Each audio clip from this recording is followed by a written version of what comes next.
நான் வந்து ரொம்ப நாளாக இந்த இட்லி சட்னி வந்து மீஷோவில் வாங்கி வச்சுருந்தேன்.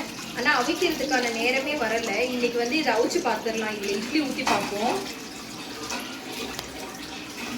மேலேயே போட்டுருந்ததுனால கொஞ்சம் மேலெல்லாம் அழுக்காக இருக்குது. இதெல்லாம் கழுவிக்கலாம். கழுவிட்டு இன்றைக்கி நான் வந்து இந்த சட்டியில் வந்து 15 இட்லி ஊற்றிடலாம் ஒரே இதில். ஆனால் இப்போ நான் வந்து இந்த கீழையும் இதுக்கு மேலே இது ரெண்டையும் மட்டும் தான் 10 இட்லி தான் வைக்க போகிறேன். எப்படி ஊற்றி பார்ப்போம், இதில் ஒட்டுதா, நல்லா குழியாக நல்லா வருதா அப்படின்னு சொல்லிட்டு இன்றைக்கி நான் பார்க்க போகிறேன். நான் வந்து இப்போ என்ன பண்ணுவேன்னா, முன்னாடியே இந்த பாத்திரத்தில் தண்ணி வச்சுட்டு இதை நான் வந்து அடுப்பை பற்றி வச்சிடுறேன். பற்றி வச்சாச்சு. இது அதுக்குள்ளே இது கொதிச்சிட்ருக்கோம். அதுக்குள்ளே மாவை கிளறிட்டு வந்துடுவோம். இப்போ வந்து மாவு கடையில் வாங்கிட்டு வந்தது தான். எங்கள் ஊரில் இந்த மாவு தான் 12 ரூபா. இந்த அளவு மாவு வந்து 12 ரூபா. ஒரு 7 இட்லி வரும், அவ்வளோதான். இன்னும் நான் அந்த 2 பேக்கெட் வாங்கிட்டு வந்திருக்கேன். 2 பேக்கெட்டையும் நான் வந்து ஊற்றிக்கிறேன். இப்போ இன்னொரு பேக்கெட் மாவையும் நான் உடச்சி ஊற்றிக்கிறேன். இப்போ நான் உப்பு போட்டு நல்லா கலரியாச்சு. நான் அங்கே போயிட்டு வர்றதுக்குள்ளே தண்ணி நல்லா கொதிச்சிருச்சு. இதுக்குள்ளே வச்சுட்டு இப்போ நான் வந்து இப்படி தான் எப்போவுமே மாவு ஊற்றுவேன். எண்ணெய்லாம் நான் ஊற்றலை, எண்ணெய் தேய்ச்சி விடாமல் தான் மாவு ஊற்றுறேன். எப்படி வருதுன்னு பார்க்குறதுக்காக தான். இந்த சட்டி வந்து ரொம்ப நாளாக வாங்கி மேலேயே தூக்கி போட்டு வச்சுருந்த சட்டி. இன்றைக்கி கண்டிப்பாக இதில் நம்ம இன்றைக்கி ஊற்றியே பார்க்குறோன்னு சொல்லிட்டு தான் இதை எடுத்தது. அதுக்கு மேலேயே இன்னொரு தட்டையும் வச்சுட்டு இதுலேயும் ஊற்றிக்கலாம். இந்த மாதிரி உங்களுக்கு ஏதாவது பொருளை வாங்கி ரிவ்யூ போடணுன்னா மறக்காமல் கமெண்ட்ஸில் சொல்லுங்கள். பொருள் வாங்கி கண்டிப்பாக ரிவ்யூ போடுறேன். அவ்வளோதான். மொத்தம் 10 இட்லி தான் ஊற்றி வைக்கிறேன் இன்றைக்கி. எப்படி வருதுன்னு பார்த்துருவோம். மூடி போட்டுடுறேன். மூடி போட்டு மூடி வச்சுருவோம். விசில் வந்தோடனே வெந்துருச்சுன்னு தெரிஞ்சிடும். ஓகேவா? இப்போ அதுக்குள்ளே கறி குழம்பு வச்சு மத்தியானம் எல்லா வேலையும் செஞ்ச பாத்திரம், பிரியாணி எல்லாம் போட்ட பாத்திரம்லாம் இவ்வளோ கிடக்குது. இது எல்லாத்தையும் இப்போ நான் கடன்ட்டு இதை தேய்ச்சி போட்டுட்டு அதுக்குள்ளே அது வெந்துடும். இப்போ நைட்டுக்கு வந்து நான் சாம்பார் தான் வைக்க போகிறேன்.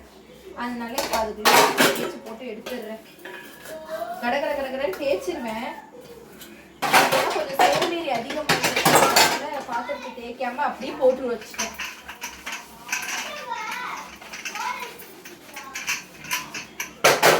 முதல்ல எனக்கு என்ன பழக்கம்னா, பெரிய பெரிய பாத்திரத்தெல்லாம் கழுவி போட்டுடுறது. அப்போதான் சின்ன பாத்திரம் கழுவுறதுக்கு ஈஸியாக இருக்கும். அதனால பெரிய பெரிய பாத்திரத்தெல்லாம் முதல்ல கழுவி போட்டு எடுத்துருவேன்.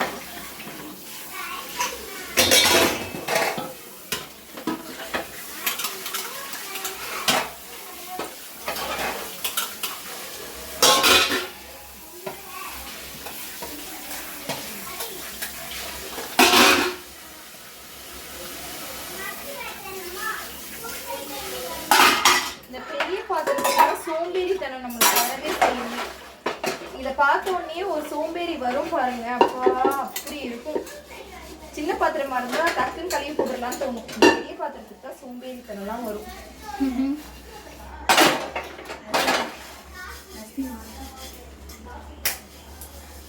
பக்கத்துல கேமராமேன் வந்து என்ன சிரிப்பு காட்டிட்டு இருக்காங்க.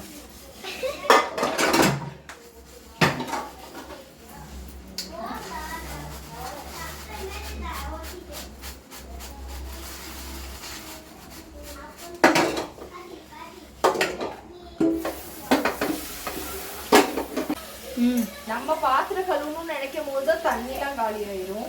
மற்ற நேரம்லாம் இருக்கும். பாத்திரம் கழுவணும்னா தண்ணி காலியாக போயிடும். மோட்டர் போட்டுட்டு வந்துட்டேன். இப்போ நல்லா இட்லி குக்கரில் சத்தம் வந்துருச்சு. நல்லா ஆவி பறக்க ரெடி ஆயிடுச்சின்னு நினைக்கிறேன். கொஞ்சம் நேரத்தில் ஓப்பன் பண்ணி பார்த்துடலாம். இப்போ தான் விசில் வந்திருக்கு. நாங்கள் இப்போ வந்து ரெடியாக இருக்கோம். சீக்கிரமாக இந்த இட்லி பானையை பார்த்துட்டு வெந்துச்சா வேகலையான்ட்டு இந்த இது வச்சு தான் கண்டுபிடிக்க முடியும். இருக்கான ரெசிபி சொல்லுங்கள். அது நான் இன்னொரு வீடியோவில் போடுறேன். இப்போ டைம் ஆயிடுச்சு. அதனால இப்போ வந்து இதுதான் பண்ண முடியும். இப்போதைக்கு எப்படி வெந்திருக்குன்னு நம்ம பார்க்க போகிறோம். ஓப்பன் பண்ணி காட்டுறேன்.